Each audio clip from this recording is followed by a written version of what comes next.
বলো তো এটা কি বন্ধুরা? এটা হলো এক ধরনের আলু। এটা কিন্তু আমাদের নর্থ বেঙ্গলেই পাওয়া যায়।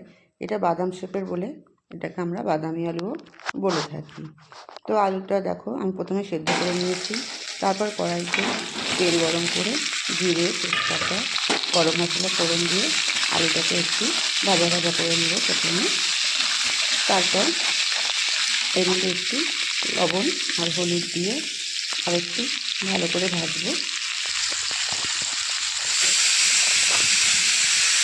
এটা আবার একটু ভাজা ভাজা করে এতে আবার আমাদের একটু নিরামিষ বলে শুধু আদা বাটা, জিরে বাটা আর লঙ্কা বাটা দিয়ে এটাকে একটু নাড়াচাড়া করবো, কষাবো আর কি, ভাজবো। কষিয়ে নিয়ে তারপর তাকে একটু